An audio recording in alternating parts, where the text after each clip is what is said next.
नाही पुस्तकात थोडंफार किचकट केलं त्यांनी, पण एवढं जरी तुम्हाला दाखवता आलं युट्रस वजायना वजायना साईडचा किंवा इथून असेल तर फक्त हे करा रिलीज द वजायना दाखवतो ते. तर nowadays most of the girls suffering from PCOD okay, किंवा बऱ्याच लोकांना लेडीजला PCODचा त्रास असतो. That what is that PCOD बोलणं झालं नाही काय? हां, what is PCOD? Polycystic ovarian disease किंवा पॉलिसिस्टिक ओव्हॅरियन सिंड्रोम. तुमच्या पुस्तकात नाही ना 10वीच्या? नाही ना, मी बघितलेलं म्हणून विचारायला लागलो. नाही ना. तर PCOD हा एक आजार आहे. बऱ्याच मुलींना पिरियडचा इश्यू असतो, इरेग्युलर पिरियड्स असतात. मग ह्या इरेग्युलर पिरियडचं कारण काय? तर almost 100 out of 50 girls suffer from PCOD. Girls म्हणण्यापेक्षा ladies suffer from PCOD. PCOD म्हणजे नेमकं काय हे थोडंसं मी सांगतो. मी काल सांगितलं इथला एक फॉलिकल काय होते हळूहळू असा मोठा होतोय आणि तो फुटतोय, बरोबर. तर काय झालं, एकाऐवजी जर इथं दोघं किंवा तिघं जर मोठे व्हायला तर काय करायचं? माझा प्रश्न कळाला? आपण काल सांगितलेलं 1 ऑफ द मिलियन्स फॉलिकल, जे मिलियन्स फॉलिकल आहे त्यातला एकच फक्त हळूहळू मोठा होतोय. पण चुकून कधी एकाऐवजी जर दोघं जण मोठे व्हायला गेले तर काय होणार? अवघड होणार. अवघड काय होणार? दोघांची पण वाढ होणार नाही ना प्रॉपर, बरोबर आहे. म्हणजे आता हे इथं आपल्याला एवढी जागा पाहिजे तर हे दोघातच भरणार की जागा. मला काय सांगायचं कळालं? तर हे फॉलिकल सगळे मोठे होणार नाहीत. मग हे अर्धवटच 2-3 मोठे होणार. फुटायचा प्रश्न येणार काय? आपल्याला तर फुटायला पाहिजे ते, अनलेस अँड फुटल्याशिवाय ऊ साईड बाहेर येणार काय? नाही. ऊ साईड बाहेर गेल्याशिवाय झायगोट तयार होणार काय? किंवा बाकी पिरियड्स येणार काय? नाही. मग काय होतं असं, हे असं सिस्ट तयार होणं, मग अर्धवट तयार झालेलं फुटत कधी सुद्धा नसते. मग याला फुटायला फार वेळ लागतो. महिन्याचं काम 2 महिने 3 महिन्यात होऊ शकतं, किंवा कधी कधी फुटणारच नाही असं होऊ शकतं, बरोबर आहे. मग असे अनेक सिस्ट तयार होणं ह्यालाच म्हणायचं पॉलिसिस्टिक ओव्हरी.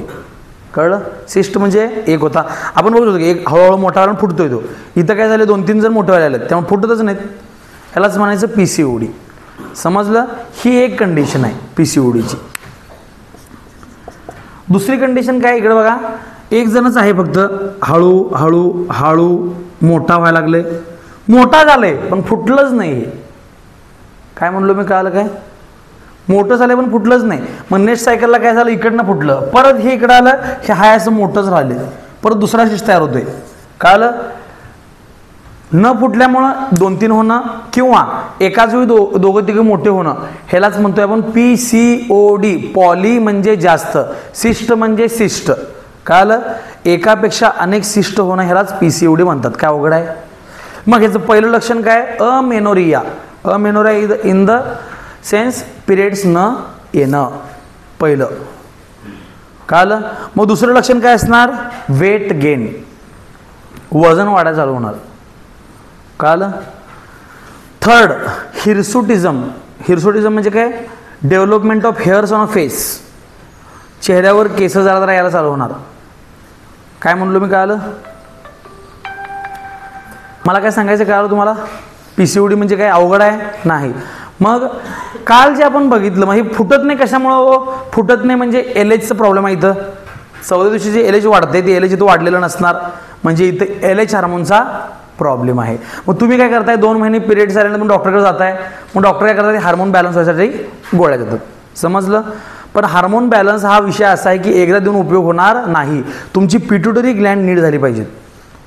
कळलं मी काय म्हणायला लागलो ते? आणि मग पिट्युटरी ग्लँड नीट झाली तर मग FSH LH नीट होणार. मग पिट्युटरी ग्लँड का नीट होईना झाल्या? आपल्याला असलं स्ट्रेस, ताण, टेन्शन ज्या गोष्टी आहेत, कारण पिट्युटरी कुठं आहे? डोक्यात आहे. मग डोक्यात असलेलं जे टेन्शन आहे त्याचा आणि हार्मोनचा फार संबंध असतो. तुमचा स्ट्रेस वाढलाय, ताण वाढलाय, टेन्शन आले. एकेकांना टेन्शन आल्यानंतर लगेच पिरियड्स होतात, एकेकांना टेन्शन आल्यानंतर होत नाही. काय म्हणलो मी? कळालं? त्यामुळे स्ट्रेसचा आणि हार्मोनचा फार महत्त्वाचा संबंध आहे. मग तुम्ही काय केला? गायनेक डॉक्टरकडे गेला. म्हणजे आपल्या शिरोळमध्ये गायनेक कोण आहेत? गायनेक डॉक्टर म्हणजे स्त्रीरोग तज्ञ. शिरोळमध्ये कोण आहेत? कोरे मॅडम. Only one. बाकीचे पण डॉक्टर आहेत, त्यांना पण सगळं कळत असतं, पण त्यात स्पेशल त्यांचं फक्त एवढ्या ह्या भागावर शिक्षण झालेलं असतं. समजलं. हां, मग तुम्ही काय म्हणणार, मेडिकल कोणाचं आहे आपलं, मेडिकलवाले हे कोणाचं मेडिकल नाही, कोणच नाही, पोरांच्यात दर्शनाला नाही. हां आहे आरएनजी आहे की, आमचा आरएनजीचं मेडिकल आहे की. मग तिथं काय करतो आपण, आरएनजीचं मेडिकल गेलं तिने पण गोळ्या जातात, पण ॲक्च्युली काय आहे ती सिस्टीम आपल्याला माहीत पाहिजे.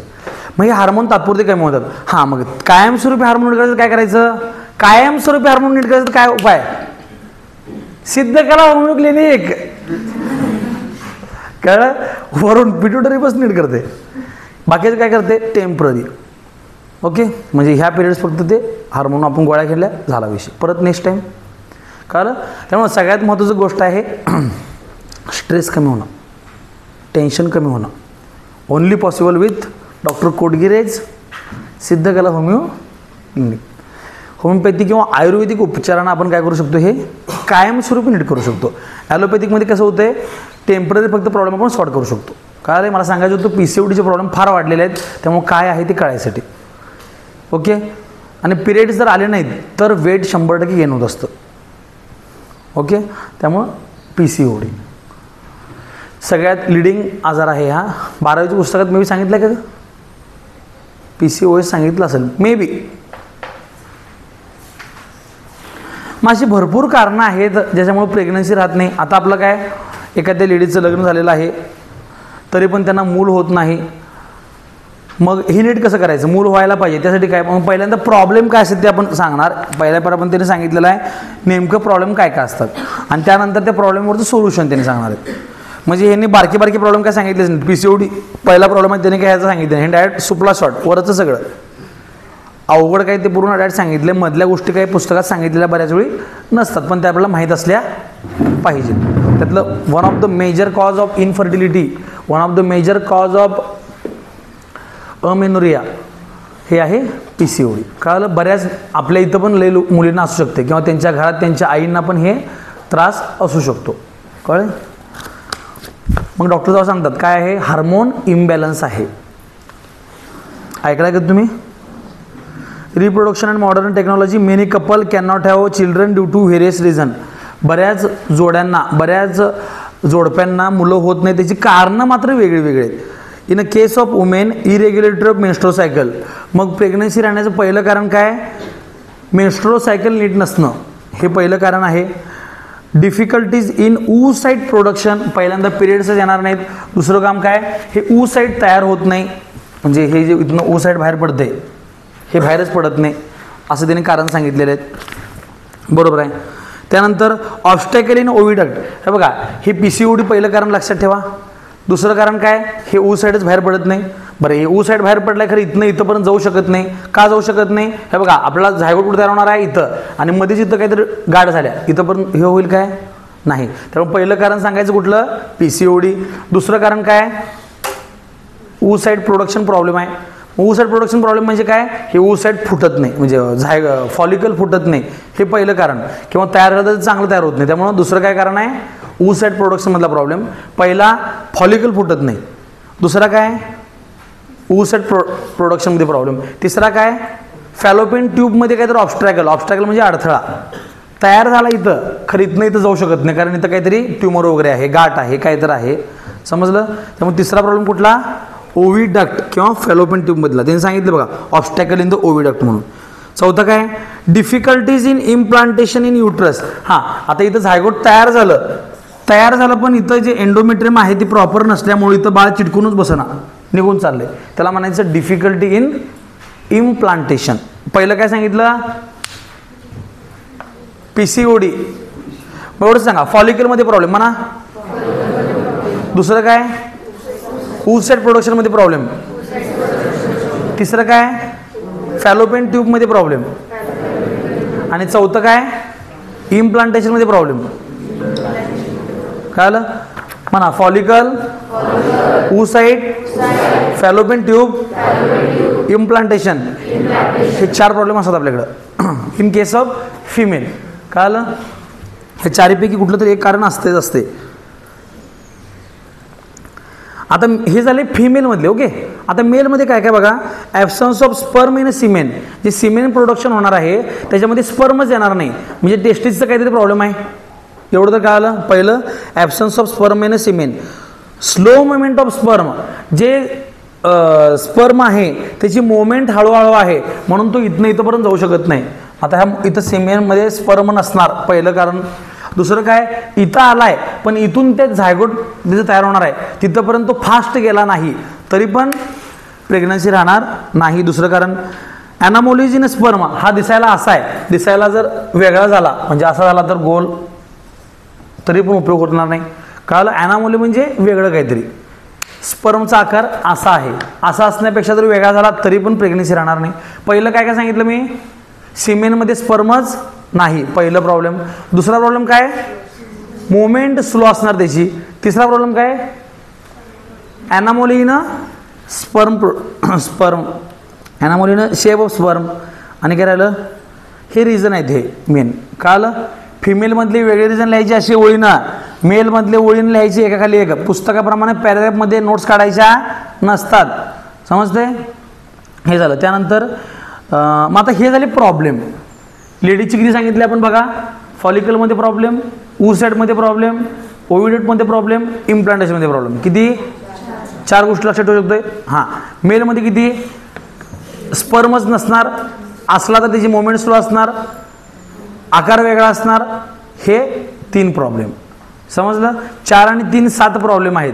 मग ह्या प्रॉब्लेमवर सोल्युशन काय, तर आता काय झालंय, गोळ्या वगैरे आहेतच, गोळ्या सोडून औषधं सोडून वेगळ्या वेगळ्या टेक्निक आलेल्या आहेत. तुमच्या पुस्तकात तिने औषधं गोळ्या देऊन काय नॉर्मल काय सांगितले नाहीत, फक्त तुम्हाला सांगितलं काय प्रोसिजर काय काय आहेत. त्यातली पहिली प्रोसेस काय बघा, इन व्हिट्रो फर्टिलायझेशन, IVF. कळलं मी काय म्हणायला लागलोय. मग हे कधी केलं जातं नेमकं, तर इकडे बघा, पहिला फिमेलमधला प्रॉब्लेम बघूयात आपण. फिमेलमध्ये काय झालं बघा, फॉलिकल फुटत नाही म्हणजे ऊसाईड येत नाही. त्यानंतर दुसरा प्रॉब्लेम काय म्हणलो आपण, ऊसाईड खराब आहे, किंवा तिसरं ह्या ओव्हिडेटमध्ये काहीतरी प्रॉब्लेम आहे, म्हणजे अल्टिमेट इथंपर्यंत ऊसाईड येणार नाही. मग काय करायचं, त्या लेडीजचा ऊसाईड काढून घ्यायचा, काढून घेतला, स्पर्म काढून घ्यायचा बघा, आणि टेस्ट ट्यूबमध्ये दोघांचा झायगोट तयार करायचा. कळलं, आणि तो नंतर डायरेक्ट झायगोट तिथं सोडायचा. ह्याला म्हणायचं IVF, इन व्हिट्रो. व्हिट्रो ह्याचा अर्थ बाहेर. काय, आपलं फर्टिलायझेशन कसं असते, आतमध्ये असते. एखाद्या लेडीजच्या आत पहिला स्पर्म जाणार आहे, आत बाळ तयार होणार आहे. बाळ तयार कुठं होतंय, कायम आपल्या पोटाच्या आत होतंय, त्याला म्हणायचं इन व्हिओ असते. ते काय म्हणायचं, इन व्हिओ फर्टिलायझेशन. नॉर्मल असते ते कसं असते, इन व्हिओ. व्हिओ म्हणजे आत, व्हिओ मोबाईलमध्ये ना, हां. आणि व्हिट्रो म्हणजे काय, आत बाळ तयार होईना म्हणून बाहेर तयार करणं, ह्यालाच म्हणलं आपण. कळालं, म्हणजे आपण इथं इन IVF कधी करतो, मगाशी आपण लेडीचे 4 प्रॉब्लेम सांगितले, त्यातले पहिले 3 घ्यायचे, 4थं फक्त घ्यायचं नाही. म्हणजे फॉलिकलमध्ये प्रॉब्लेम, ऊसामध्ये प्रॉब्लेम, फॅलोपियन ट्यूबमध्ये प्रॉब्लेम, ही 3ही प्रॉब्लेम असल्यानंतर आपण IVF करणार आहे. कळालं. दुसरी गोष्ट, मेलमध्ये कधी करणार मग आपण, मेलमध्ये 3 पण स्पर्मच नसला तर दुसऱ्याचा स्पर्म घ्यायचा, दुसऱ्या यांचा. कळालं, किंवा त्याचा स्पर्म घ्यायचा, चांगला असला तर तो काढून घेऊन हे करायचं, किंवा तो खराबच आहे किंवा त्याची मुवमेंटच खराब आहे तर आपण स्पर्म दुसरीकडनं घेऊन ऊसाईड त्या लेडीजचा घ्यायचा, बाहेर बाळ तयार करायचं आणि आत पाठवायचं. ह्याला काय म्हणायचं, IVF. आता इथनं पुढं कोण तुम्हाला म्हणलं आम्ही IVF केलं, तुम्हाला कळून जाईल काय केलेलं असतं ते. समजलं मी काय म्हणालो ते, जरा 50% तर कळाले, मराठीत कळाले. आता जर आपण ह्याच्यात बघूया, आता काय तुमच्या पुस्तकात त्यांनी काय केलं म्हणजे काय, पुढच्या प्रोसेस सांगितलं. कधीसुद्धा डॉक्टर कोण पहिला IVF करत नसतात, पहिला नॉर्मल प्रोसेस वेगळ्या असतात. पहिल्यांदा गोळ्या देऊन, मग इंजेक्शन देऊन, आणि कशानं जेव्हा होत नाही तेव्हा हे IVF हे कारण असते. कळलं. आणि या सगळ्यावर एकच सोल्युशन आहे सगळ्या प्रॉब्लेमवर, ते म्हणजे काय, सिद्ध केला होमिओ क्लिनिक.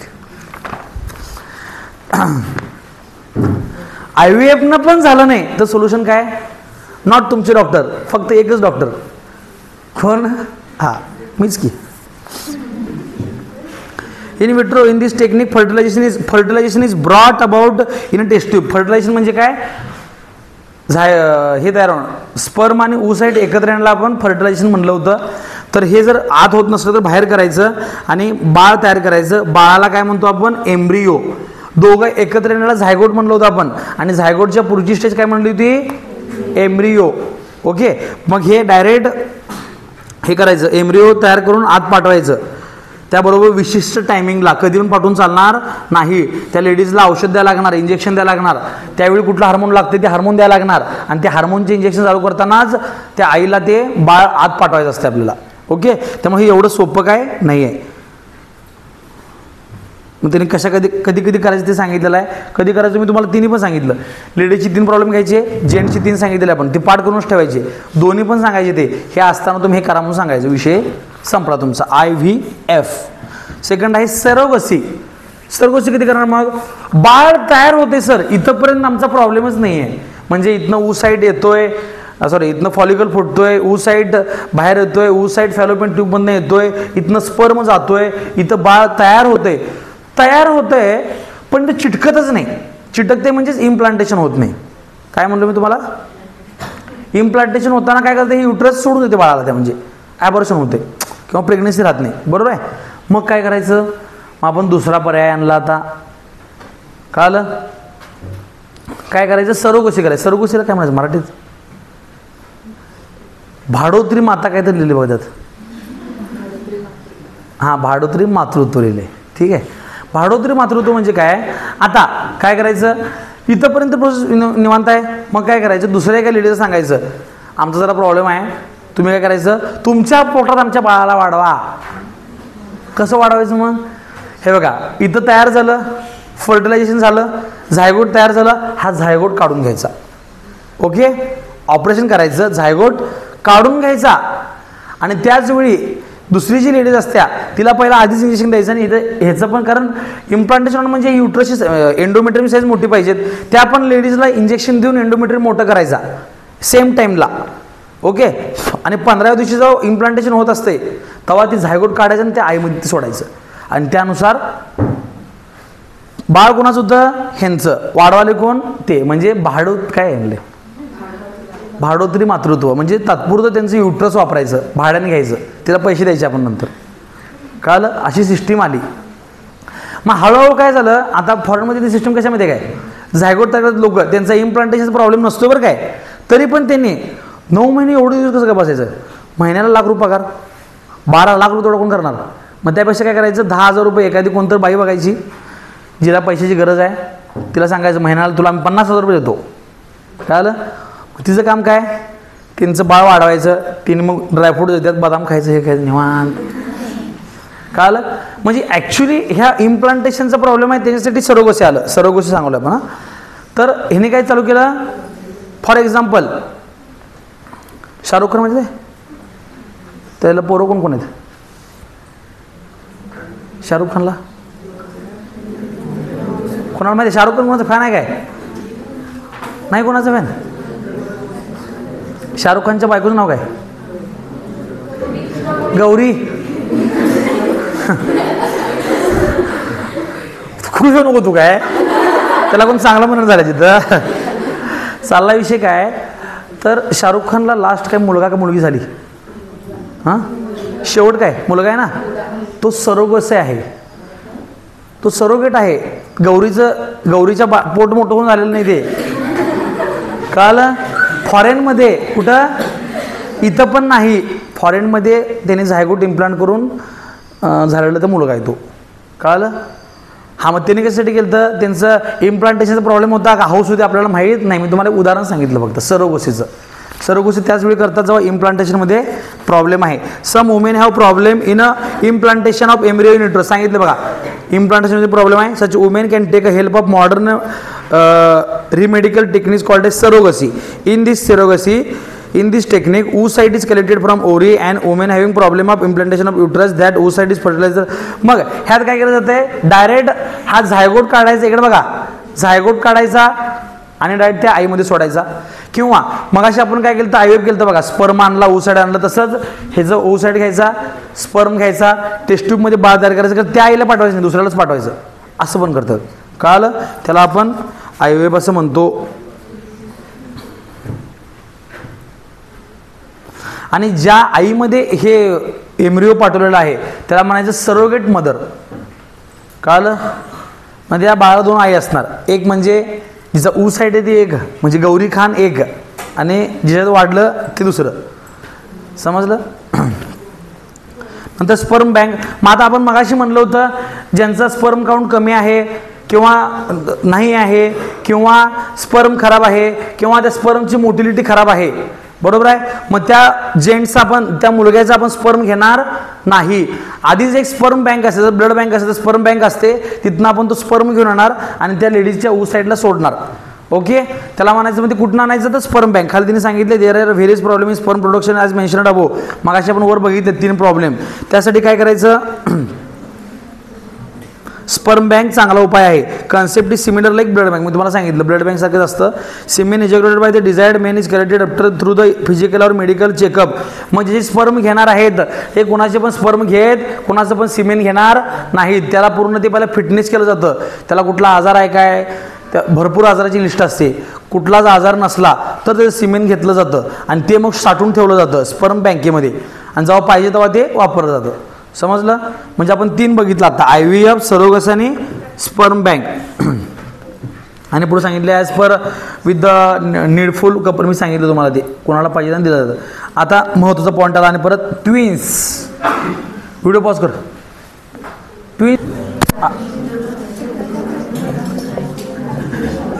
तुम्ही ट्विन्स आहे का पाटील? हां, ट्विन्स आहे ना? वेरी इथं आहे की उदाहरण आपल्याकडे?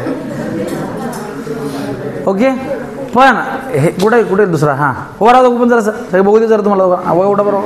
हां, हे कोण आहेत? ट्विन्स. काल जुळे आहेत. मग आता बसा. ट्विन्स म्हणल्यानंतर माझ्या डोक्यात काय होतं माहिती काय, पिक्चरमध्ये वगैरे आपण बघतोय की सेम टू सेम. मला पण असंच वाटायचं. मी जेव्हा 10वीला होतो तेव्हा सांगालो बरं काय, 10वी 12वीपर्यंत असताना ट्विन्स म्हणजे काय सेम टू सेम. मग नंतर मला कोणतरी येणार, आम्ही दोघं जुळे, म्हणून कारण पिक्चरमध्ये तरी वेगळं दाखवू द्यात, हे कसं काय वेगळं मला कळणारच नाही. असं कसं काय, म्हणजे माझ्या डोक्यात कन्सेप्ट काय होती, ट्विन्स म्हणजे दिसायला सारखं.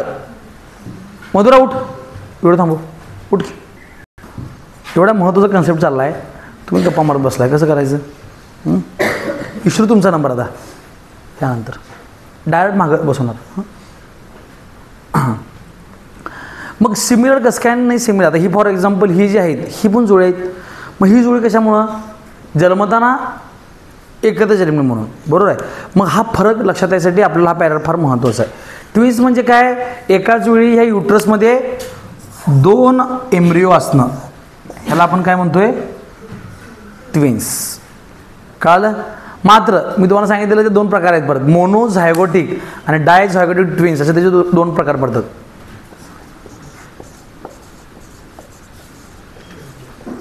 हे बघा, झायगोट होता त्याच्यापासून झायगोटिक केलं. मोनो म्हणजे मोना नाही एक, हां. आणि डायझायगोटिक, डाय म्हणजे किती, 2 झायगोट असले तर, असं त्यांना म्हणायचं आहे. मग नेमकं काय होतं सर, हे बघा, ह्या इथं जे हे होणार आहे ह्या फॅलोपियन ट्यूबमध्ये, हा ऊ साईट आहे समजा, बरोबर आहे. ह्या ऊ साईटमध्ये काय केलं, इकडनं एक स्पर्म येणार आहे. हा स्पर्म आत गेला, ओके. हा आत गेल्यानंतर याचं काय काय स्ट्रक्चर असते ते तुम्हाला 12वीला शिकवतो आम्ही. हे याचे सेल जे असतात, एकाचे 2 होतात, 2चे 4 होतात, 4चे 8 होतात, असं ते सगळं एम्ब्रिओ तयार व्हायची सिस्टम असते. झायगोटपासून एम्ब्रिओ तयार होत असताना मेन व्हायला काय झालं, ह्या एकाचेच 2 भाग जर पडले आणि 2 जर वेगळे वेगळे झाले तर इथं काय होतात, 2 बाळ तयार होतात. कळलं? किती झायगोट आहे, हे ऊ साईड किती होता, एकच. स्पर्म किती होता, तो पण एकच. खरं आतमध्ये कंपार्टेशन झालं असं लक्षात ठेवा, आणि मग 2 एम्ब्रिओ तयार होते, त्याला म्हणायचं मोनोझायगोटिक. आता हे मोनो जे असतात ते दिसायला एकदम एक्झॅक्ट कॉपी असतात. कळलं? ते कपिल शर्माच्या शोमध्ये नव्हते का 2 पुऱ्या आलेल्या, त्या बघितलं का तुम्ही? चिंकी मिंकी बघितलं असेल, नसलं तर यूट्यूबला जाऊन बघा. आज तुझं नाव काय, ते काय म्हणतात की आता काय कोणाला येते का ते थोडंफार माहिती आहे काय 4-5 प्रश्न त्याचे नाम क्या हां माहिती आहे ना तुम्हाला माझ्या तर लक्षात पण विचारायला लागलो दाखवते मी थांबा राहू सोड व्हिडिओ चालू रोज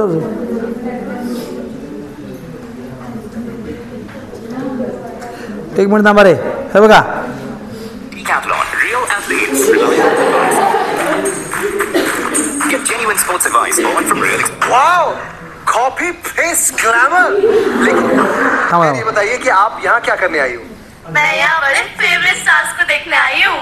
ओह अरे वाह क्या बात है कौन से टीवी शोज देखती हैं आप लोग कुमकुम भाग्य, कुंडली भाग्य, कसौटी जिंदगी की, तारक मेहता, तारक मेहता का उल्टा चश्मा, पटियाला केस, ये रिश्ता क्या कहलाता है, कुंडन तुमसे ना हो पाएगा, बेहद नजर और इंडियन आइडल, बिग बॉस, कौन बनेगा करोड़पति। और कसम आप लोग कपिल शर्मा शो नहीं देखती हैं उसमें तो हम आते हैं ना बुद्धू। आपने मुझे बुद्धू क्यों बोला मैंने थोड़ी बोला, इसने बोला। हे चिंकी मिंकी जे आहेत ह्या दिसायला पण सेम टू सेम आहेत आता हे कॉमेडी करताना एक सगळं सेम बोलतात सेम बोलत नसतात बरं काय तुम्ही म्हणशील नाही तर मग ट्विन्स असते ते दिसायला पण सारखे असतात बोलताना पण सेम बोलतात असं नाही आहे ते फक्त त्यांचं कसं आहे दिसायला सेम कळलं ते असतात मोनोझायगोटिक हे दिसायला एक्झॅक्ट सिमिलर असतात हे जे आपले दोघं आहेत हे कसे आहेत डायझायगोटिक आहेत कळलं मग हे काय झालेलं आहे हे बघा इथून एकच स्पर्म जाणार आहे की नाही त्यावेळी चुकून दोघं गेलेत दोघं पण आहात इकडून येऊ आणि इकडून येऊ इकडून नाही जात इकडूनच गेला इथूनच 2 गेले तुम्ही ते तुम्हाला काय पण सांगायचं मला विचार करून सांगायला लागले 2 गेलेत आणि दोघांमुळं 2 कंपार्टमेंट तयार झाले मगाशी कसं होतं एकच गेलता खरं 2 तयार झाले आता कसं आहे 2 केले ते दोघांनी पण मग सर बाकीच्यांचा एकच स्पर्म जात असतोय इथं ठराविक कंडिशनमध्ये ते दोघं गेलेले आहेत ओके मग हे काय होतात दोघं पण येतात आणि दोघं पण वेगळे वेगळे तयार होतात आता हे बघा की एक मापं काढते एक अभ्यास करते एक अभ्यास करत नाही एक मापं काढते एक काढून घेते म्हणजे मला काय सांगायचं आहे एक मार्क खाते एक मार्क खायला हे करते बरोबर आहे ते कसे आहेत डाय असतात ते वेगळे वेगळे मोनो असतात ते सेम एवढंच लक्षात ठेवायचं ना कळलं कन्सेप्ट क्लिअर झाली पेज नंबर सांगा मला जरासं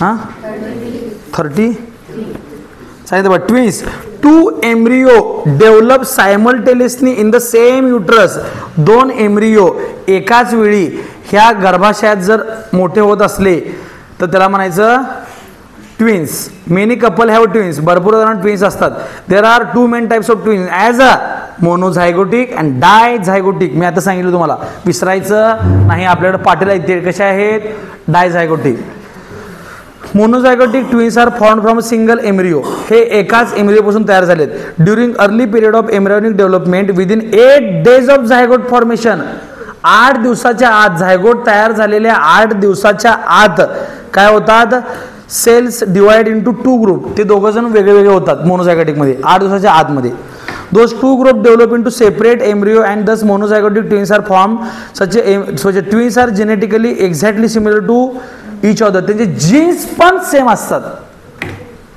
कळलं त्यांचा ब्लड ग्रुप पण सेम असतोय त्यांची केस पण सेम येणार डोळे पण सेम असणार सगळंच सिमिलर असणार त्यांचं मोनोझायगोटिकचं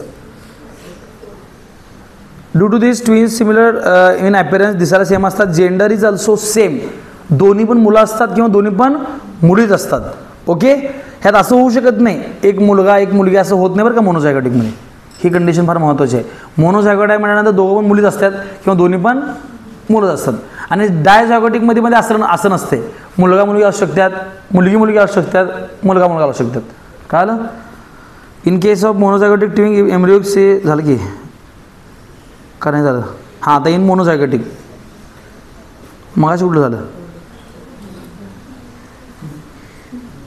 हां हे कंडिशन सांगितले आणि इन केस ऑफ मोनोझायगोटिक ट्विन्समध्ये if the embryonic cells are divided into 2 group 8 days after zygote formation आता मी तुम्हाला काय सांगितलं हे जे झायगोट तयार झालेलं आहे इकडे बघा झायगोट जे तयार झालेलं आहे हे 8 दिवसाच्या आत वेगळे वेगळे 2 पार्ट व्हायला पाहिजेत किती दिवसाच्या आत म्हणलो मी हे झायगोट 8 दिवसाच्या आत जर डिवाइड झालं तर असे दोघं जण तयार होतात त्याला आपण म्हणतो मोनोझायगोट दिसायला सेम आहेत, पण हे सेपरेट झाले 8 दिवसानंतर. 8 दिवसानंतर जर तयार झाले तरी सुद्धा दोघं वेगळे होतात, मात्र इथं चिटकलेले असतात. कळालं? कॉन्ज्युगेटेड. एकाला बघितलं की व्हिडिओ बऱ्याच वेळ बघितलेलं असतं. कॉन्ज्युगेटेड इकडने चालते किंवा इकडनं चालते काहीतरी असं ॲबनॉर्मॅलिटी. ते 8 दिवसानंतर हे झालं तर there is highly possibility of conjugated twins. So जे twins are born with some part of body joint with each other, some organ are common in such twins. काय होतंय, कुठला तरी पार्ट त्यांचा, उठकी जरा याला माझ्या लेक्चरला उठत्याच सगळ्या, तू हे कर. तर कुठला तरी पार्ट त्यांचा एकत्र असतोय. फॉर एक्झाम्पल हातच असेल, कुठला पण युजली पार्ट असते, युजली कुठलाही. आणि ह्यामध्ये प्रॉब्लेम काय असतो, कुठला तरी एखादा ऑर्गन सेम असतो, कधी कधी एकच होते असं दोघात मिळून. तुम्हाला सर आपण ऑपरेशन करूयात, दोघांना वेगळं करूयात, कसं होईल? मला काय म्हणायचं कळाले? फक्त पाठीनं असलं तर करता पण येईल ऑपरेशन तसं हायली नंतर. पण प्रॉब्लेम असा आहे की ऑर्गन पण कधी कधी एक एक असतात त्याला, म्हणजे दोघात मिळून एक दिलेलं असतं देवानं. त्यावेळी काय करायचं? अर्धा करता येणार नाही आपल्याला. समजलं? त्यामुळं हे फार अवघड आहे, कॉन्ज्युगेटेड ट्विन्स. ओके. मग आता भरपूर ॲडव्हान्समेंट आले, टेक्नॉलॉजी भरपूर पुढे गेलेली आहे, त्यामुळं हे ट्विन्स आहेत का पहिलाच कळतं, कॉन्ज्युगेटेड आहेत का पहिलाच कळतं. असलं तर लगेच डॉक्टर ॲबॉर्शन करून त्याला दोघांना बाहेर काढून टाकतात, जाऊ दे बोंबलत. नंतर त्रास नको, कारण लई जगणं फार अवघड असते मग अशा वेळी. बरोबर आहे ना? आपण भाऊ बहीण ऐकून झालो एकमेकाचं, ही दोघं ऐकतात एकमेकाचं, आणि जर लोक एकच चिकलेले असतील तर काय केले असतील, हे म्हणलं असतं इकडे जाऊयात, ते म्हणलं असतं तिकडे जाऊयात, बोंबलत इथंच थांबले असतील. बरोबर आहे ना? माझं म्हणणं कळलं तुम्हाला? मला सांगण्याचा उद्देश लक्षात घ्या, फार अवघड आहे हे, एवढं लक्षात घ्या. हां, आता काय, occasionally 2 oocytes are release from ovary of women and both oocytes are fertilised by 2 separate. हां, कधी कधी काय हे oocyte एकच होतं इथं मोनोझायगोटिकमध्ये. डायझायगोटिकमध्ये काय असतं, 2 oocytes येतात, कधी कधी चुकून बरं काय. आणि जर इकडनं 2 स्पर्म गेले, इकडनं एक इकडनं एक, तर 2 oocytes काय झाले, 2 वेगळे झाले. ओके, हे डायझायगोटिक आहे. 2 वेगळे झायगोट धरून 2 वेगळे एम्ब्रियो. मग असे काय होतं, एकच oocyte 2 स्पर्म किंवा एक स्पर्म जाऊन त्यांना डिवाइड करतोय. समजायला आलं ना कंडिशन काय काय चालले ते? हां, मग हे काय होणार, आता हा स्पर्म कुठला आहे, वेगळा आहे, हा स्पर्म पण वेगळाच आहे. कळलं मी काय सांगायला लागलोय? त्यामुळे हे वेगळेच आहेत दोघांची गुण. ह्यात सिमिलॅरिटी काय नसत्या, दिसण्यापासून वागण्यापासून कशात त्याची सिमिलॅरिटी नसणार, फक्त एकाच दोघं बाहेर आला तेवढाच विषय. कळलं? 2 embryos are formed from 2. आणि यात कसं असतं, मी तुम्हाला सांगितलं तसं मुलगा मुलगी वेगळे असू शकतात, कारण आता इथं स्पर्मच वेगळा आहे ना, oocyte पण वेगळा आहे, त्यामुळे याचा संबंधच नाही एकमेकासोबत. हे 2 प्रेग्नेन्सी एकत्र राहिल्यासारखं आहे. पण मोनोझायगोटिकचं तसं नव्हतं. मोनोझायगोटिक पूर्ण वेगळी कन्सेप्ट आहे, दिसायला पण सारखं, हे सारखं. 8 दिवसाच्या आधी वेगळी व्हायला पाहिजे ती, 8 दिवसाच्या नंतर वेगळी झालं तर काय होणार, ही सगळी बोंबाबोंब होणार, कॉन्ज्युगेटेड होणार ते सगळं. कळलं? जरा ठीक आहे, व्हिडिओ थांबवा, पॉज करा. रिप्रोडक्टिव्ह हेल्थ आपण बघणार आहोत. कुणाच्या बुडाखाली पाणी. A person state of being physical, mental and social stronger is called as health. Health म्हणजे काय? What is health? आरोग्य म्हणजे काय? माणूस कसा पाहिजे, अंगाने सुद्धा दष्टपुष्ट, म्हणजे आजार नको आहे. मेंटली म्हणजे डोकं पण हे पाहिजेत, शांत पाहिजेत, खोळ्यागत करून उपयोग नाही. आणि सोशल स्ट्रॉंगर म्हणजे काय, लोकांना आपण बोलायला पाहिजे, त्यांना आपण सल्ले द्यायला पाहिजेत, आपण त्यांचे सल्ले ऐकायला पाहिजेत, म्हणजे सगळ्यांसोबत व्यवस्थित पाहिजेत. ह्याला म्हणायचं सोशल. म्हणजे डोक्याने नीट पाहिजेत, शरीर नीट पाहिजेत, आणि वागण्यानं सुद्धा नीट पाहिजेत. वागणं म्हणजे सोशल, लक्षात ठेवा. तर हे तिन्ही पण, जर त्या तिन्हीपैकी कुठलं पण एक नसलं तर त्याला आपण हेल्थ असं म्हणत नाही, त्याला आपण माणूस म्हणत नाही, त्याला आपण काय म्हणतो, माणूस घाण. कळलं? हां, मग ह्याचा अर्थ असं नाही बोलायचं म्हटल्यानंतर लेक्चर आपण बोलायचं असं नाही म्हणलो मी मधुरा.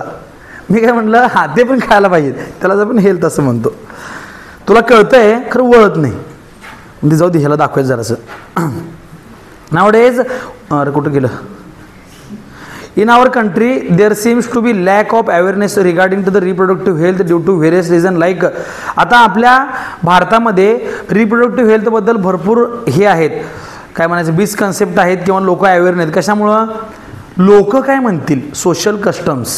आता फॉर एक्झाम्पल मी तुम्हाला काल सांगितलं पिरियड्स आले आपण सांगू शकतोय नाही. कशामुळं सोशल कस्टम्स पहिलं. हां त्यानंतर ट्रॅडिशन्स परंपरेमुळं आपण भरपूर गोष्टी सांगत नसतोय. इलिटरसी आपलं शिक्षणच नाही आहे. जी पहिले जर शिकल्यात त्यांना काय असते काय आता आपण चर्चा तर करायला लागलो. कशामुळं तुम्ही शिकलाय मी शिकलोय चर्चा करायला लागलोय. पण जे शिकलेलेच नाहीत त्यांना ह्या गोष्टी फार लाज वाटतात त्यामुळं हे सांगू शकत नाहीत. शायनेस म्हणजे काय शायनेसला काय म्हणायचं लाजाळूपणा असल्यामुळं पण आपण गोष्टी एकमेकाला शेअर करत नाही. 4 गोष्टी आहेत अशा भरपूर गोष्टी असल्यामुळं आपण रिप्रोडक्टिव्ह हेल्थमध्ये मागे पडलेलो आहे असं ह्यांचं म्हणणं आहे. माझं अजिबात नाही. Especially there is seems to be indifference toward the reproductive health of women. मी ते सांगितलं त्यात रिप्रोडक्टिव्ह हेल्थबद्दल आपण भरपूर ह्या गोष्टी हे करतो. Occurrence of menstrual cycle is related to the reproductive health and overall health of women. Nowadays women are working at par men. आता सध्या काय चाललं आहे मुली कोण आले काय तू बाहेर का बघायला मग राणा व्हिडिओ बघायलास ठीक आहे व्हिडिओ नंतर बघ रे आता मला बघ. मुली मुलांसोबत किंवा स्त्रिया माणसांबरोबर काम करायला चालू केलेलं आहे. Due to this they have to stay outdoor for whole day. ह्याकरता त्यांना दिवसभर बाहेर थांबायला लागते. Bleeding occurs during menstrual cycle. Menstrual सायकलच्या वेळी ब्लिडिंग होणारच आहे. Due to this private organ needs to maintain clean time to time. Otherwise problem related to the reproductive health may arise. Some problem regarding to the reproductive health may arise in a men too. It is essential to maintain the cleanliness. मग आता कसं आहे स्त्रिया gents बरोबर काम करायला लागल्यात ऑफिसमध्ये काम करतात सगळ्या ठिकाणी काम करत असतात. मेन्स्ट्रुअल सायकल येत असताना ब्लिडिंग फेज येत असताना कधीसुद्धा ब्लिडिंग होऊ शकतं तर त्यावेळी आपण काळजी घ्यायला पाहिजेत असं यांचं म्हणणं आहे. कळलं. Among the various sex. मग हे जर आपण केलं नाही तर काय होणार. मग काळजी घेतली नाही स्वच्छता राखली नाही तर काय होणार आहे. त्यांनी पुढे सांगितले व्हेरियस वेगळे आजार होऊ शकतात. Syphilis gonorrhoea occur on a large scale. Syphilis आणि गनोरिया नावाचे आजार वाढत चाललेले आहेत. Both of this disease are cause due to bacteria. म्हणा सिफिलिस गनोरिया म्हणा 5 वेळा.